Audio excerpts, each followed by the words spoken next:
Bonjour, ici le pasteur Antonio Junior et l'histoire que je vais raconter aujourd'hui est très forte.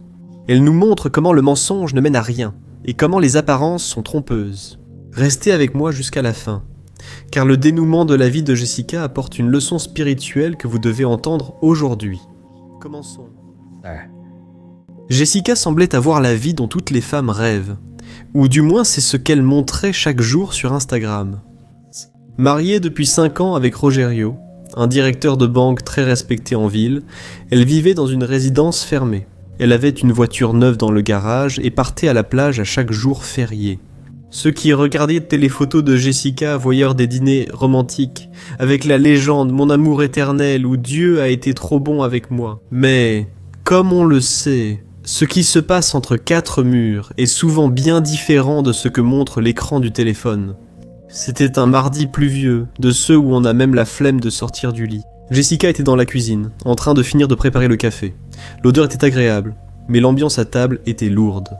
Rogerio était assis, comme toujours, le nez plongé dans son téléphone, répondant aux messages sur WhatsApp avec une rapidité qui rendait Jessica méfiante.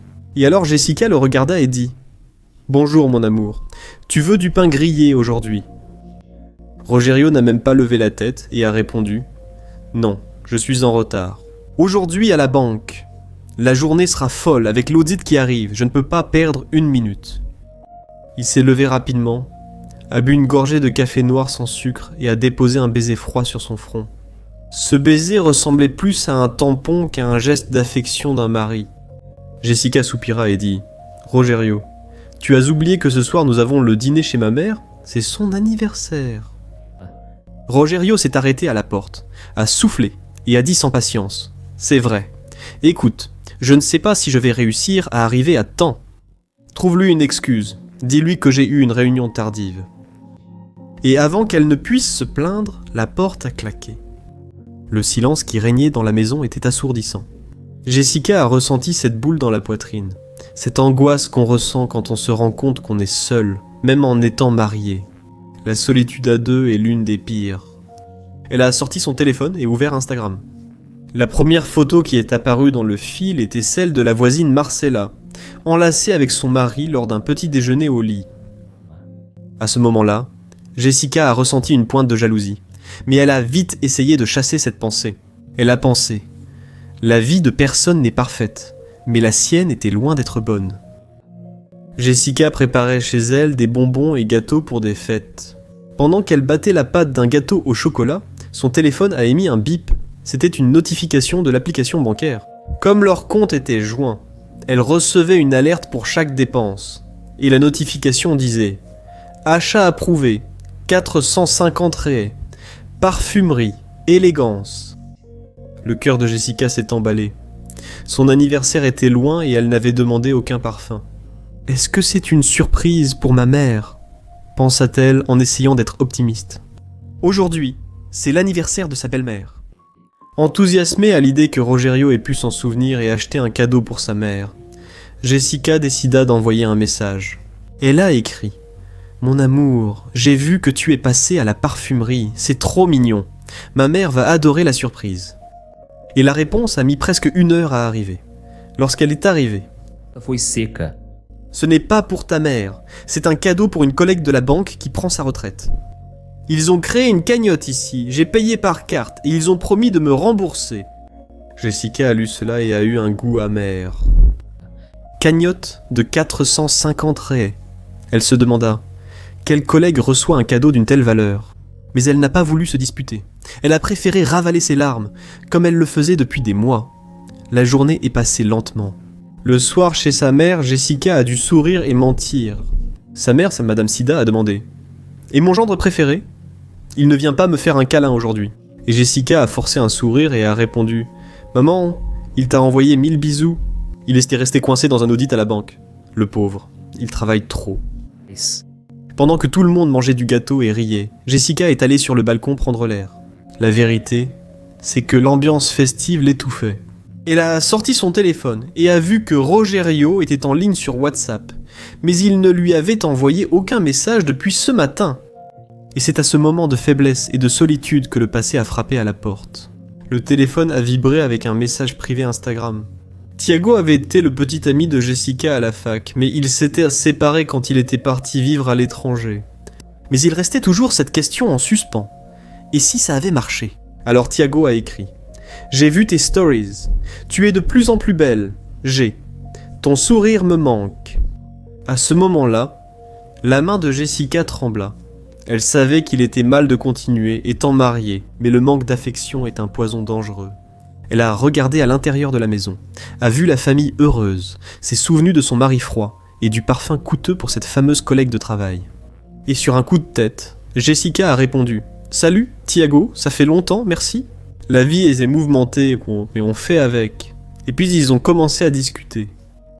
Tiago était attentionné, il demandait comment elle allait, faisait des blagues qui la faisaient rire, chose que Rogerio ne faisait plus depuis de nombreuses années. Et, pendant une demi-heure, Jessica a oublié ses problèmes.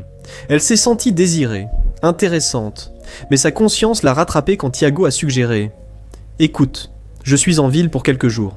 On pourrait prendre un café pour discuter et se donner des nouvelles, sans arrière-pensée. » Et Jessica s'est figée.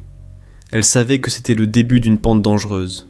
Elle a vu le message et n'a pas répondu. Elle a rangé son téléphone et est retournée à la fête, décidée à sauver son mariage. Quand elle est rentrée à la maison, il était déjà plus de 11h du soir. La maison était sombre, Rogerio n'était pas encore rentré. Jessica a pris une douche, mis sa chemise de nuit préférée et attendu dans le salon, avec la télé allumée doucement sur Netflix, sans prêter attention au film. Près de minuit, la clé a alors tourné dans la porte. Rogerio est entré en sentant l'alcool et la cigarette, même s'il ne fumait pas. Jessica s'est levée du canapé et a dit « Eh bien, quel audit long, hein ?» Et cette odeur de cigarette, là. Rogerio a alors enlevé sa veste, l'a jetée sur le canapé et a répondu sans la regarder dans les yeux. Il a dit « Le personnel de la banque est sorti boire un verre. Après le travail, je ne pouvais pas être le rabat-joie qui part. » La collègue qui a pris sa retraite a-t-elle aimé le parfum? Oui. Jessica, demanda-t-il, tentant de maîtriser sa voix, mais la jalousie le consumait. Rogerio s'arrêta un instant, semblant confus. Quelle collègue? Ah oui, Sonia, ah, elle a aimé, oui. Jessica a remarqué l'hésitation. Le nom est sorti trop vite ou trop lentement? Quelque chose n'allait pas.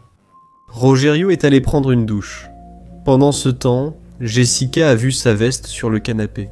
Son téléphone portable était dans la poche. Elle n'avait jamais fouillé, elle a toujours pensé que c'était une invasion de la vie privée, un manque de confiance. Mais le doute est une graine qui pousse vite.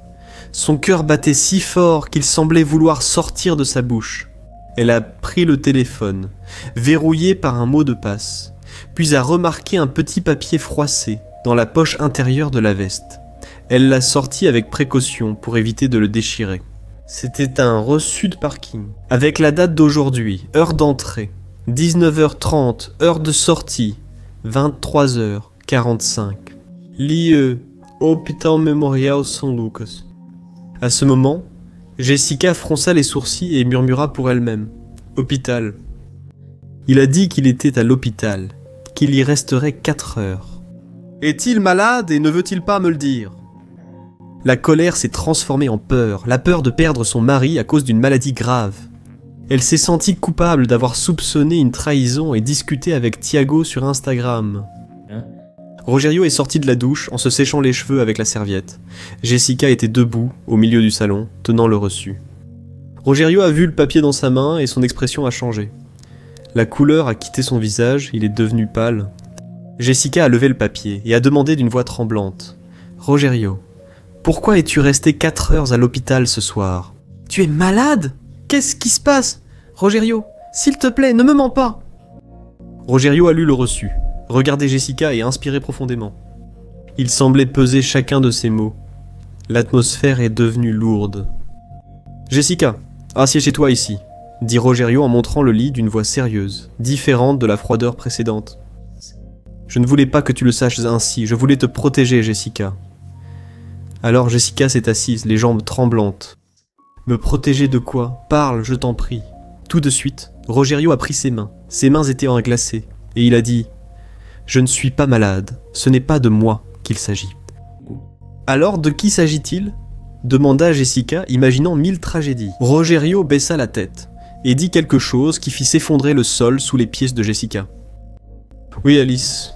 Elle a eu un accident et la situation est compliquée. Jessica retira ses mains, confuse. Alice ? Quelle Alice, mon amour ? On ne connaît aucune Alice. Rogerio, de quoi tu parles ? Et c'est alors que le téléphone de Rogerio a sonné sur la commode. C'était un appel vidéo. Le nom affiché à l'écran n'était ni celui du directeur ni celui de la banque. Le nom affiché était Alice Urgence. Mais la photo apparue lors de l'appel vidéo, dans ce cercle clignotant, a coupé le souffle de Jessica. Ce n'était pas la photo d'une femme adulte. C'était la photo d'une petite fille d'environ 5 ou 6 ans, avec des cheveux bouclés comme ceux de Rogerio. Et les yeux, les yeux, ils étaient identiques aux siens. Jessica a regardé l'écran, son mari et son monde s'est figé. Rogerio a essayé de prendre le téléphone, mais Jessica a été plus rapide, et elle a donc répondu à l'appel vidéo. De l'autre côté, l'image était un peu sombre. On aurait vraiment dit une chambre d'hôtel. Une femme inconnue, le visage gonflé d'avoir pleuré, est apparue à l'écran. La femme a regardé la caméra, a vu Jessica et a écarquillé les yeux. « Qui es-tu ? Où est papa ?» La femme désespérée supplia. « Passe-moi, Rogerio, notre fille s'est réveillée et l'appelle. » Jessica a ressenti un fort vertige. Elle s'est appuyée contre le mur pour ne pas tomber et a demandé « Papa, notre fille !» Jessica a regardé Rogerio. Il était debout, les mains sur la tête, en train de pleurer. Il n'a pas nié, il n'a pas crié. Il s'est simplement effondré à genoux sur le sol de la chambre. La voix de la femme au téléphone continuait de crier. « Allô, tu m'entends ? Rogerio doit venir maintenant. » Jessica a raccroché lentement, se sentant comme dans un cauchemar. Elle observa son mari agenouillé et demanda, la gorge serrée, « Depuis combien de temps, Rogerio ? Dis-le-moi. » Il a levé son visage baigné de larmes et a dit « 6 ans. » Jessica a ressenti une nausée. 6 ans. Ils étaient un an mariés depuis 5 ans. Cela signifiait que le mensonge avait commencé avant même le mariage. La vie parfaite, la résidence, les dîners dans des endroits chers, tout cela n'était qu'une façade. Il avait une autre famille. La famille qui avait besoin de lui à l'hôpital en ce moment. Mais ce que Jessica ne savait pas, et ce que Rogerio était sur le point de révéler, était bien pire qu'une simple trahison. Le trou était bien plus profond, et impliquait un crime que Jessica n'aurait jamais pu imaginer. Rogerio se leva soudainement, le regard paniqué, passant de la tristesse au désespoir. Et il a dit « Je dois y aller, tu ne comprends pas ? Si cette fille dit quelque chose au médecin, on perd tout. Je vais aller en prison, Jessica, et tu viendras. Moi, Jessica, j'ai reculé, apeuré. Je n'ai rien fait. Qu'est-ce que tu as fait, Rogerio ? Dis-moi, Rogerio. » Rogerio a saisi ses épaules avec force, lui faisant mal. Il a dit « L'argent de notre maison, la voiture, les voyages. Tu crois qu'un directeur de banque gagne autant que ça ? Cette fille, Alice, elle n'est pas seulement ma fille, elle est la preuve d'une erreur que j'ai commise dans le passé. Et si elle parle, la police sera là dans 5 minutes. Alors prends vite ton sac, on doit s'enfuir maintenant. » Jessica observa l'homme dormant à ses côtés depuis 5 ans et réalisa qu'elle partageait son lit avec un inconnu. Et maintenant, elle était complice de quelque chose dont elle ne savait même pas ce que c'était. Et soudain, le bruit des sirènes commença à retentir au loin dans la rue, devenant de plus en plus fort. En s'approchant de la résidence, les sirènes semblaient hurler dans le silence de la nuit, le son augmentant à chaque seconde. Venant directement vers la rue de leur maison, Jessica sentit tout son corps se figer, comme dans ce cauchemar où tu dois courir sans y arriver. C'était exactement ce qu'elle ressentait. Rogerio, cependant, semblait avoir activé son adrénaline. Il a couru vers l'armoire et a commencé à jeter des vêtements n'importe comment dans une valise. Il ne pliait rien. Il froissait juste les chemises et pantalons. Et, le plus étrange, il a ouvert le faux fond d'un tiroir à chaussettes et a sorti une liasse de billets. Des billets de 100 et 50 réais, plaqués contre Jessica. Elle a regardé tout cela, choquée, et a dit « Rogerio, d'où vient cet argent ?» Rogerio, tu disais qu'on n'avait plus d'argent à la banque le mois dernier. Rogerio ne s'est même pas retourné et a répondu essoufflé. « Je ne peux pas t'expliquer maintenant, Jessica. Il faut qu'on parte d'ici avant que la police ne frappe à la porte. » La voiture est au nom de l'entreprise. Ils peuvent la tracer. On va devoir prendre ta voiture. Où est la clé ? Jessica restait immobile, la main sur la poitrine. Je ne vais nulle part avec toi, Rogerio. Tu as une autre famille. Tu as une fille de 6 ans que je n'ai jamais vue de ma vie. Et maintenant tu dis que tu es un criminel.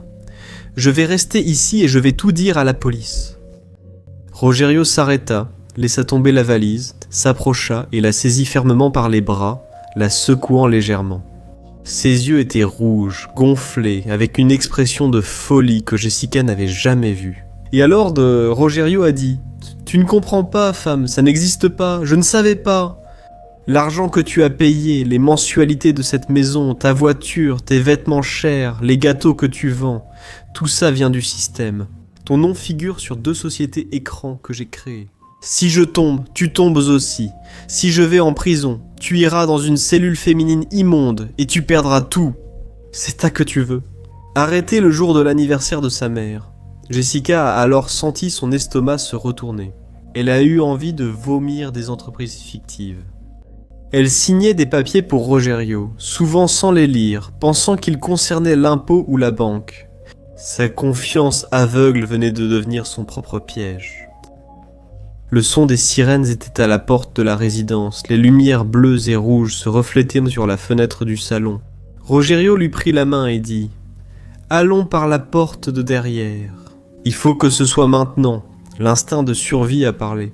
La peur d'être arrêtée, de voir sa photo dans les journaux comme l'épouse de l'escroc, a poussé Jessica à agir. Ils sont sortis par l'arrière, sont montés dans sa voiture, une voiture simple qu'elle utilisait pour faire des livraisons. Et Rogerio a pris le volant. Il n'a pas allumé les phares. Il est parti lentement par la rue latérale du lotissement, retenant sa respiration. Quand ils ont tourné le coin, ils ont vu 2 voitures de police passer à toute vitesse. Mais, à leur grande surprise et soulagement momentané, les voitures ne se sont pas arrêtées devant chez eux. Les voitures de police ont continué plus bas dans la rue, s'arrêtant 3 maisons plus loin, là où il semblait y avoir une fête bruyante. Il ne s'agissait que d'une plainte pour tapage ou quelque chose du genre chez un autre voisin. Rogerio a alors expiré profondément et a posé son front sur le volant, riant nerveusement. « Jessica, ce n'était pas pour nous. Grâce à Dieu, ce n'était pas encore pour nous. » Jessica s'est mise à pleurer, d'un sanglot convulsif de quelqu'un qui comprend que la vie est finie. « Arrête la voiture, Rogerio, tout de suite. » Il a continué, déjà sur l'avenue principale. « Je ne peux pas m'arrêter, on doit aller dans un endroit sûr. » Valeria a appelé. Si Alice meurt à l'hôpital, il y aura une enquête, et ils vont découvrir que ces papiers sont faux. Jessica a ouvert grand les yeux et a crié. « Valeria, la femme au téléphone, cette fameuse Valeria. Comment ça? Des faux papiers. Qui est cet enfant? Rogerio, pour l'amour de Dieu, dis-moi la vérité au moins une fois dans ta vie. » Rogerio a continué à conduire vite, grillant les feux rouges, ignorant les radars. La pluie redoublait dehors, frappant la vitre comme des pierres. Rogerio répondit alors, sans quitter la route des yeux. « Laisse-moi tout expliquer. Alice est ma fille, elle est biologique. Mais sa mère, Valeria, était l'épouse d'un client très riche de la banque, qui est décédé. Nous avons eu une aventure avant mon mariage avec toi, et quand son mari est mort, elle a découvert qu'il avait tout laissé à une fondation caritative, c'est qu'il ne lui avait rien laissé, parce qu'il a découvert la trahison. Jessica a tout entendu, incrédule. Cela ressemblait à un scénario de film, mais c'était la vie pourrie de son mari. Rogerio a alors continué. J'ai aidé Valeria. On a détourné l'argent du compte de ce client décédé, avant que la succession ne soit faite. Mais pour faire circuler l'argent, on avait besoin de prête-noms. Alice était née entre-temps. Alors, on a créé une fausse identité pour la petite, pour qu'elle soit la bénéficiaire d'une assurance. Et si elle meurt dans un accident, l'assurance va enquêter, et ils verront que l'acte de naissance est faux. Ils vont tracer l'argent. Ils vont tracer l'argent, et ils vont remonter jusqu'à moi et à toi. Et Jessica, alors, a couvert son visage avec ses mains. Tu es un monstre. Tu as utilisé ta propre fille pour voler l'argent d'un mort. Chérie, j'ai fait ça pour nous, cria Rogerio en frappant sur le volant. Pour t'offrir cette vie de princesse que tu aimes. Tu m'as déjà dit que tu adores cette vie. Ou tu crois qu'en vendant des gâteaux, tu pourrais habiter dans cette résidence. Tu penses que tu pourrais voyager à l'étranger chaque année. J'ai fait ça pour toi, ma chérie. Jessica était très dégoûtée. Ne rejette pas la faute sur moi. Je préférais vivre dans une baraque en location et dormir avec ma conscience tranquille. Tu ne l'as pas fait pour moi. Tu l'as fait par cupidité. Rogerio est entré sur le parking d'un motel bon marché, au bord de la route, loin du centre-ville. L'enseigne au néon clignotait Motel Paraíso, mais il n'y avait rien de paradisiaque là-dedans. Les murs étaient écaillés, et il y avait des gens bizarres à l'entrée. Jess a choisi cet endroit, mais a dit « Je n'y entrerai pas ». Il coupa le moteur et la fixa froidement. « Tu n'as pas le choix. La carte de crédit est bloquée. Je vais devoir éteindre mon téléphone et jeter la carte SIM. C'est ici ou dormir dans la rue. Demain, on choisira quoi faire. » Humilié et sans batterie, je ne peux même pas commander un Uber ni appeler. Jessica est entrée dans la chambre. L'odeur de vieilles cigarettes et de désinfectant bon marché lui a retourné l'estomac. Rogerio s'est assis sur le lit, a allumé la télé sur une chaîne d'information paranoïaque, pensant que son visage allait apparaître à tout moment. Après quelques minutes, il est allé à la salle de bain. Jessica est restée seule dans la chambre, la tête lancinante. Elle a aperçu la valise ouverte sur une chaise, sa curiosité surpassant sa peur. Et elle s'est approchée de la valise et a commencé à fouiller dans la poche latérale, là où Rogerio avait mis le portefeuille. Elle a ouvert son portefeuille. Il y avait sa photo à leur mariage, ce qui lui a fait encore plus mal au cœur. Mais derrière sa photo, il y avait autre chose, un petit papier plié. Jessica l'a déplié, c'était une échographie, mais elle n'était pas ancienne. La date dans le coin de l'échographie remontait à seulement 3 semaines. Nom de la patiente, Valeria SM. Jessica a encore eu l'impression que le sol se dérobait sous ses pieds. Après tout, si l'échographie datait d'il y a 3 semaines, cela voulait-il dire que Valeria était enceinte en ce moment? Et elle a pensé, ce n'est pas fini. 6 ans plus tôt, ils sont toujours ensemble. La colère s'empara d'elle, remplaçant la peur. Rogerio ne fuyait pas seulement pour sauver sa peau ou la protéger, il fuyait pour retrouver l'autre famille. Il allait utiliser l'argent qui était dans la valise pour disparaître avec Valeria et, très probablement, il allait laisser Jessica là, dans ce motel sale, pour qu'elle porte seule la faute. À ce moment-là, le téléphone portable de Rogerio, qu'il avait laissé sur la table de chevet avant d'aller prendre sa douche, a vibré. Il avait dit qu'il allait jeter la carte SIM, mais il ne l'avait pas encore fait. Jessica a regardé l'écran. C'était un simple message texte venant d'un numéro inconnu. Le message disait « Ils ont cru à l'accident. J'ai déjà mes valises prêtes à la gare routière. Apporte vite l'argent. Si ta femme se méfie, tu sais ce que tu dois faire. » Jessica a lu le message 2 fois. Accident, ils ont cru. Un frisson parcourut l'échine de Jessica. Cette Alice-là n'était pas du tout à l'hôpital.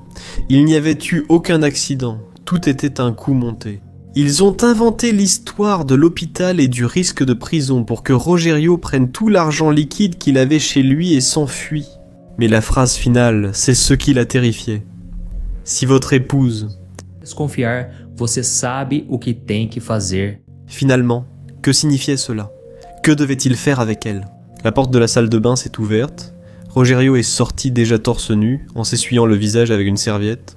Il a regardé Jessica, qui tenait son téléphone portable, pâle comme un fantôme. L'expression de Rogerio changea aussitôt.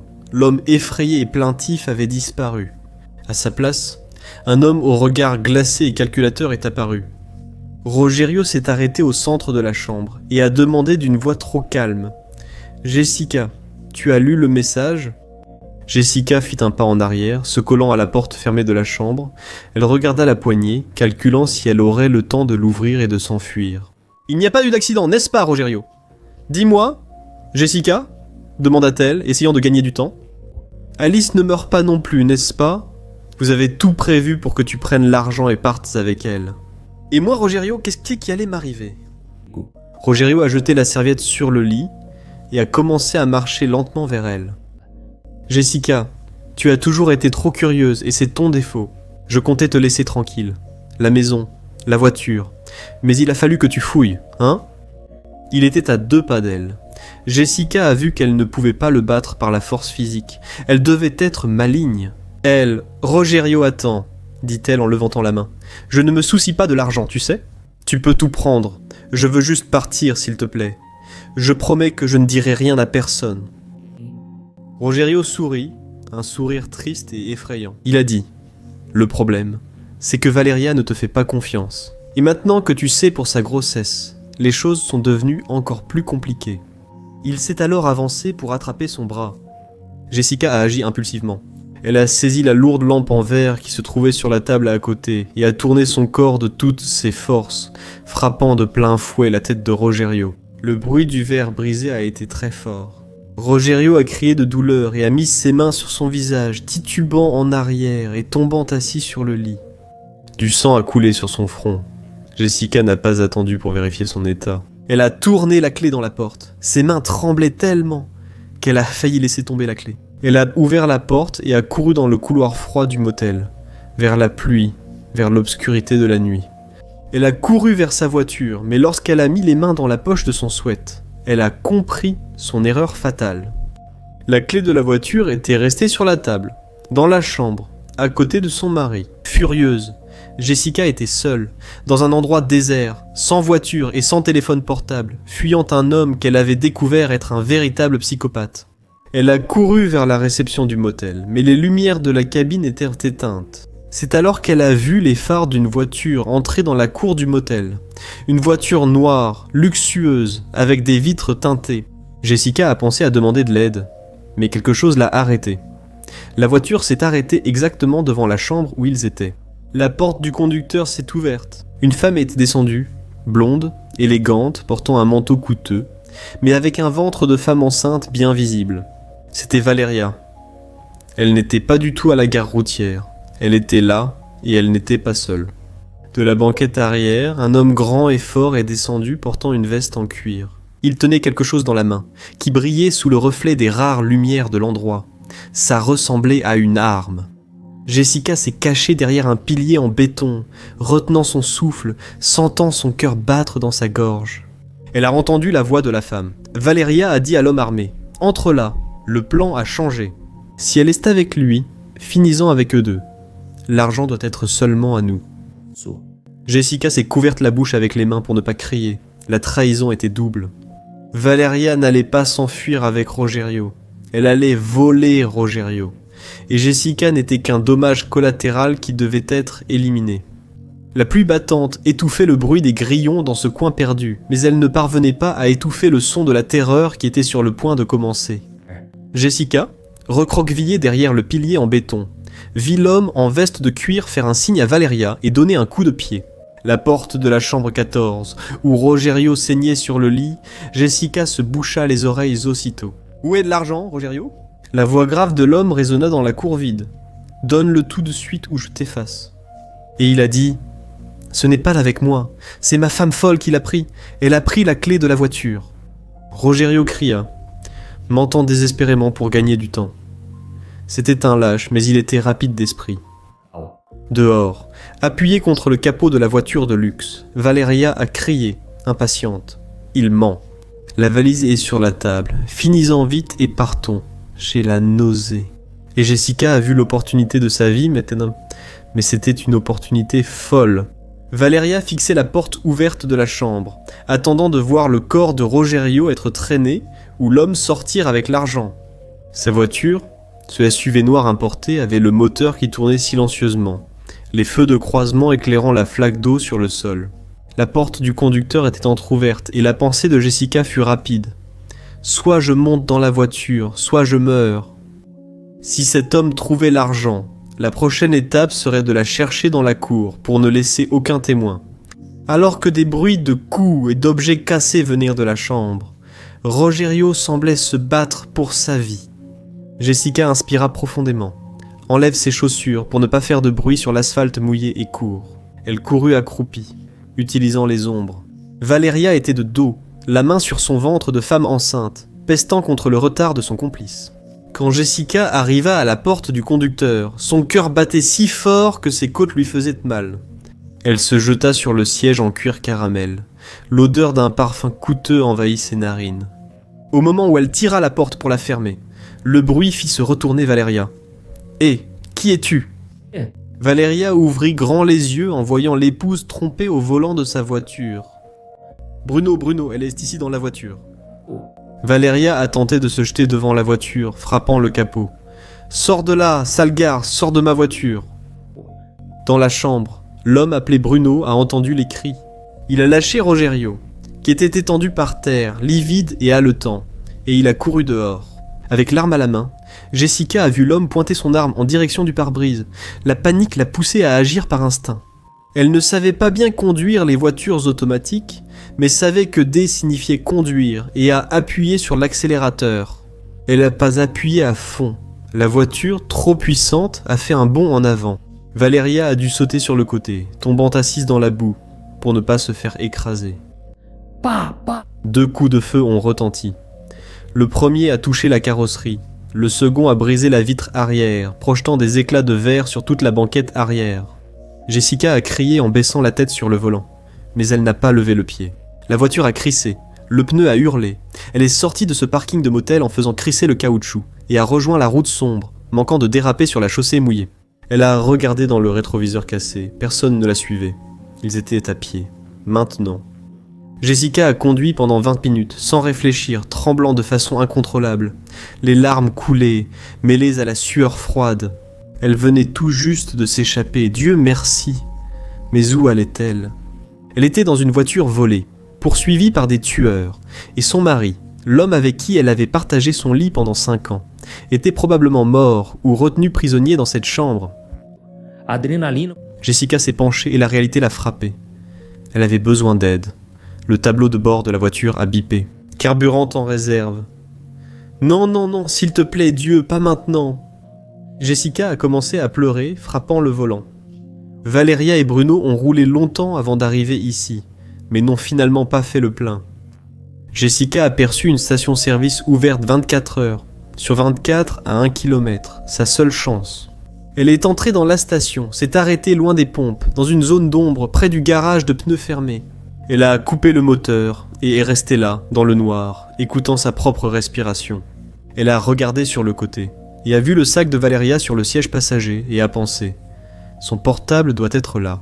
Je dois appeler la police d'urgence. » Elle a ouvert le sac de Marc. Il y avait un rouge à lèvres, une échographie, la même que Rogerio avait dans son portefeuille, des clés de maison et un iPhone verrouillé. Jessica a essayé le code 1, 2, 3, 4, 0, 0, 0 et rien. La reconnaissance faciale avait besoin du visage de Valeria. Merde, ça ne va pas marcher.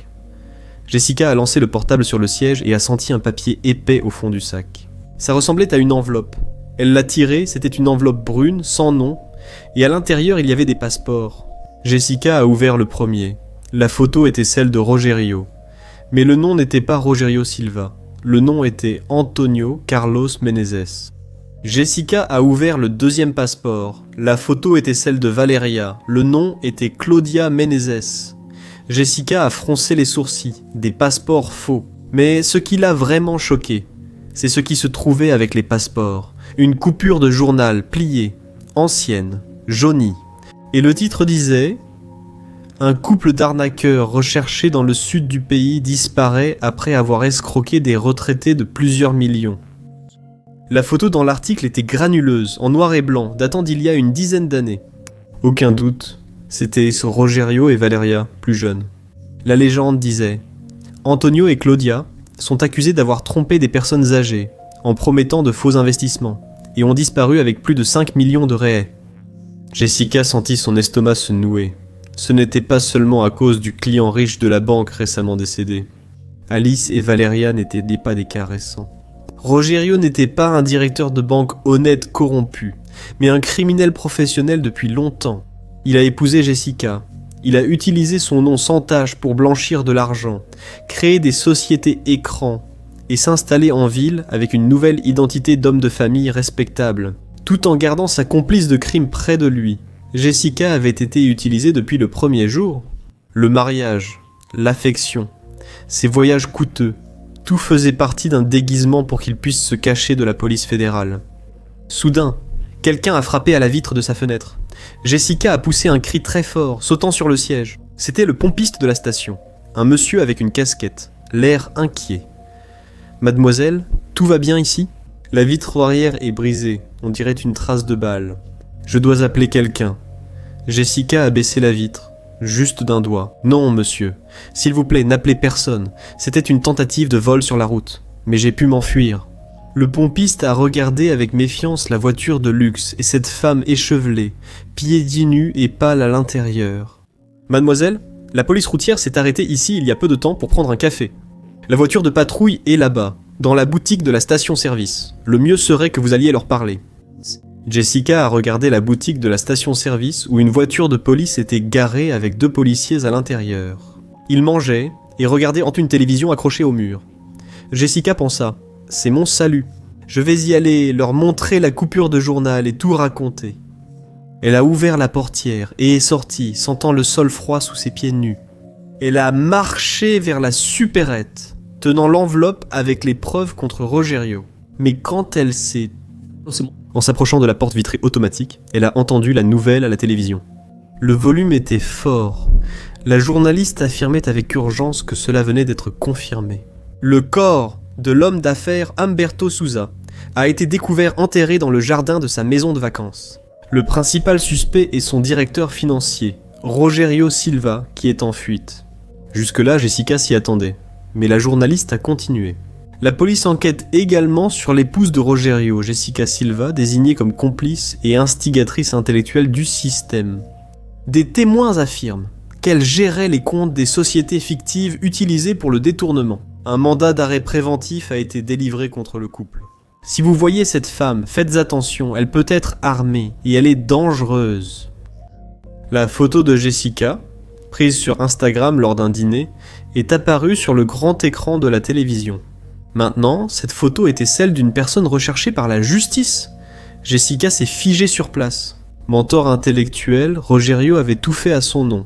Il avait tendu le piège parfait. S'il s'enfuyait, elle prendrait toute la faute sur elle seule. Il a tout signé, en faisant semblant d'être elle, ou il lui a fait signer sans lire. Là, à l'intérieur de là, dos policiais. il a regardé la télé, mangé son sandwich, puis observé distraitement dehors par la vitre. Les yeux du policier ont croisé ceux de Jessica, il a plissé les yeux, a regardé la télé à nouveau, puis a regardé Jessica. La ressemblance était évidente. Le policier a lâché son sandwich et a mis la main sur son arme, a donné un coup de coude à son partenaire et l'a désigné du doigt. Jessica comprit. Cela ne servait à rien d'expliquer, personne ne la croirait. Maintenant, pas avec cette coupure de journal, pas avec une voiture volée à une autre criminelle, et pas avec la télévision nationale disant qu'elle était la chef du gang. Hera se retourna et s'enfuit. « Et arrête-toi! Ici c'est la police !» Le cri a retenti derrière. Jessica n'est pas retournée à la voiture, faute de temps et d'essence. Elle a couru derrière la station-service, vers une zone d'herbe haute, et une clôture en fil de fer menant à un quartier résidentiel sombre. « Arrête ou je tire, femme !» Le coup de feu tiré en l'air a résonné. Jessica s'est jetée dans les herbes, s'éraflant les bras et roulant dans la boue au bas de la colline, tandis qu'elle entendait les bottes des policiers courir sur l'asphalte. Là-haut, elle est tombée dans un trou d'eau sale, a retenu sa respiration et est restée immobile. Les lampes des policiers ont balayé les herbes au-dessus d'elle. « Cours là-bas !» Elle est descendue dans le quartier. « Appelle du renfort, boucle le pâté de maison !» a crié un policier. Jessica était seule, sale, affamée, pieds nus, traquée par la police et par des bandits. Et tout le pays pensait qu'elle était un monstre. Elle n'avait qu'une seule chose dans la poche de son sweat à capuche, l'enveloppe avec les passeports et l'adresse notée. Le stylo au dos de la coupure de journal, l'adresse dans cette même ville. C'était sans doute le seul lieu où elle trouverait des réponses, ou sa fin. La pluie ne cessait pas. Jessica marcha pendant presque 1 heure, se cachant dans l'ombre, évitant tout phare qui traversait la rue. Ses pieds étaient coupés et couverts de boue, mais la douleur physique n'était rien comparée à la douleur de son âme. Elle tenait ce bout de journal et l'adresse notée, comme s'ils étaient sa seule planche de salut en pleine mer. L'adresse l'a conduite dans un vieux quartier, avec des entrepôts industriels abandonnés et quelques vieilles maisons. Elle s'est arrêtée devant le numéro noté. Une maison de plain pied aux murs hauts et écaillés, qui semblait vide. Le portail était entrouvert. Jessica est entrée, le cœur battant la chamade. Aucune lumière n'était allumée, mais une voiture était garée à l'entrée du garage. Ce n'était ni le SUV de Valeria, ni la voiture de Jessica, mais une berline argentée ordinaire. Jessica s'est approchée de la fenêtre du salon, marchant sur la pointe des pieds. La vitre était sale, mais une Fresta na cortina permitia pièce à l'intérieur n'était éclairée que par la lampe torche d'un téléphone portable. Ce qu'elle a vu à l'intérieur lui a glacé le sang. Rogerio était là. Aussi incroyable que cela puisse paraître, il avait un pansement de fortune sur le front, fait avec un t-shirt taché de sang. Assis par terre, il creusait un trou dans le mur en plâtre avec une masse. Et à côté de lui, debout, se tenait Valeria, tenant l'arme qui était auparavant avec le complice. Leur voix passait à travers la fenêtre en verre fin. « Avance !» Peu après, Antonio a crié Valeria. Elle ne l'appelait pas Rogerio. Et il a continué en disant « Si on ne récupère pas ce disque dur et les passeports originaux, ça ne sert à rien de s'enfuir. L'argent que tu as apporté est insignifiant face à ce qu'il y a sur le compte des îles Caïmans. » Rogerio ou Antoine ? Essoufflé, Bourdon, il a cessé de frapper et l'a regardé avec haine. « Calme-toi, Claudia. J'ai la tête qui tourne. Cette folle de Jessica a failli m'éclater le crâne. Et en plus, tu l'as laissée s'enfuir avec notre voiture. Si la police l'attrape, elle va tout balancer. » Valeria a ri d'un son sec et cruel et a dit « Elle, la police pense qu'elle est Stella Chef, espèce d'idiot. J'ai déposé des preuves chez elle il y a des mois. Signature falsifiée. Email envoyé de son IP. Tout le Brésil déteste Jessica Silva. Maintenant, elle est dans notre bouc émissaire parfait. Pendant qu'il la traque, nous, on traverse la frontière. Et Jessica, à l'extérieur, a senti les larmes couler. Ce n'était pas qu'une arnaque financière, c'était un plan diabolique soigneusement préparé. Ils l'ont choisie minutieusement, une femme travailleuse, rêveuse, avec un casier vierge, pour être détruite et porter le blâme. La colère a remplacé la peur. Jessica a regardé autour d'elle. Elle a vu un morceau de tuyau en fer dans le jardin abandonné. Elle ne... De enfrentar uma arma, mas Vivre en fuite alors qu'elle était innocente. Elle a entendu de nombreuses sirènes encerclant le pâté de maison. Mais ce n'étaient pas des sirènes ordinaires. Le policier de la station-service avait dû donner l'alerte sur la direction qu'elle avait prise. Dans la maison, Rogerio et Valeria ont aussi entendu, et la panique s'est installée. « Ils nous ont trouvés !» cria Rogerio en lâchant la masse. « Passons par l'arrière !» ordonna Valeria. Jessica teve que tomar uma decisão. est revenue en une fraction de seconde. S'ils s'enfuyaient maintenant, elle resterait la coupable. Elle devait les retenir ici, même si cela lui coûtait sa liberté momentanée.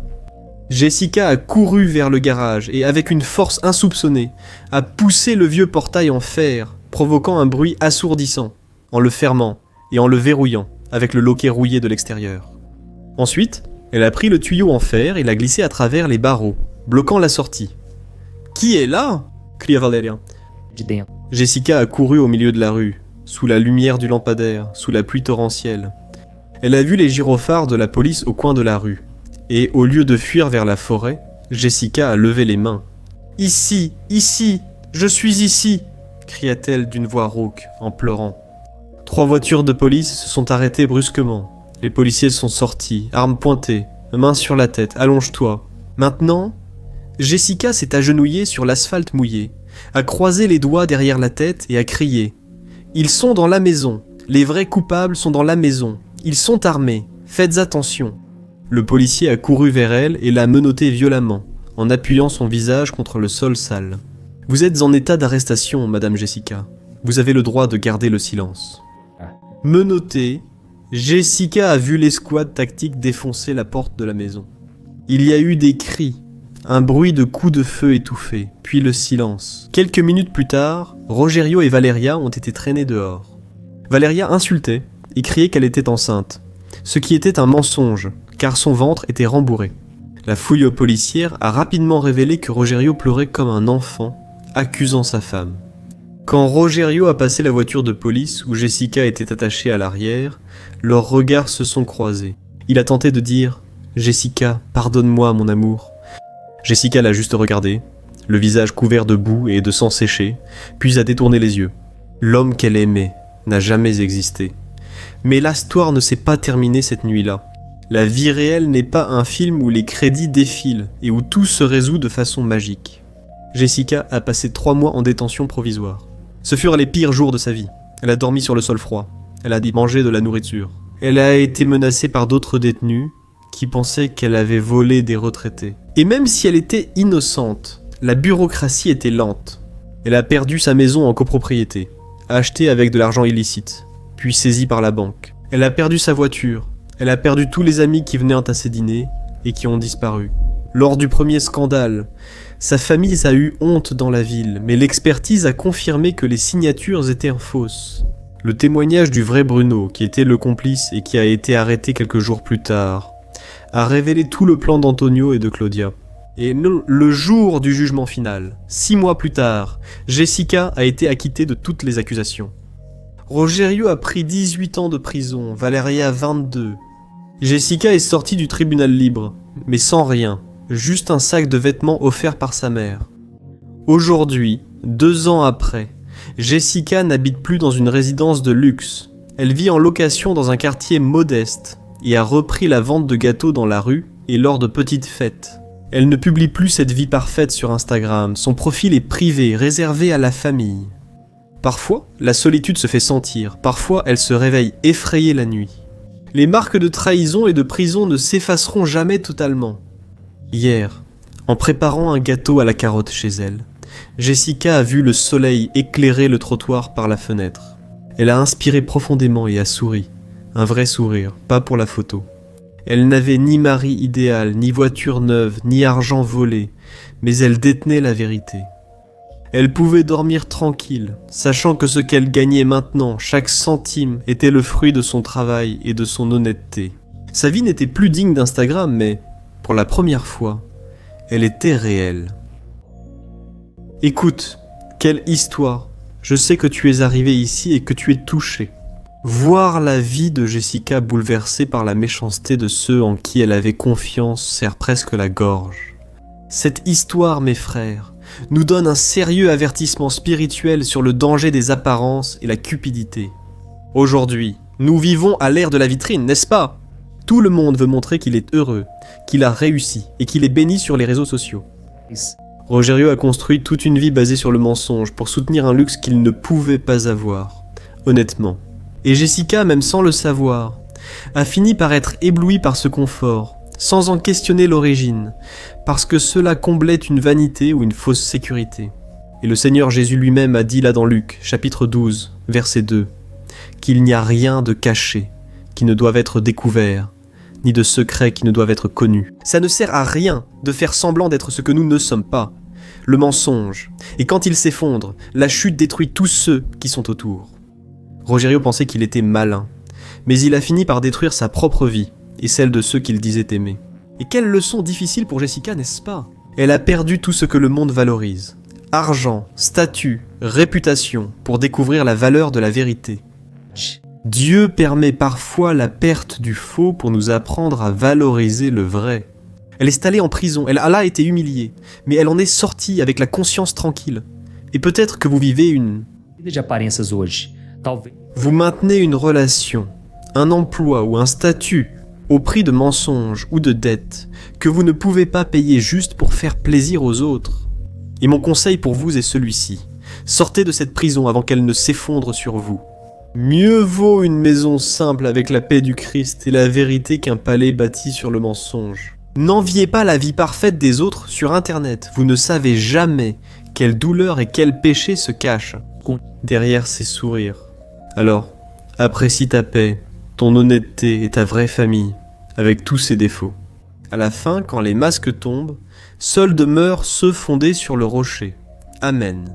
Je suis le pasteur Antonio Junior. Si tu as aimé cette histoire, je suis sûr que beaucoup d'autres personnes vont aussi l'apprécier. Partage sur WhatsApp et abonne-toi à ma chaîne pour recevoir chaque jour mon aide dans ta marche avec Dieu. Que Dieu te bénisse. Grosse accolade.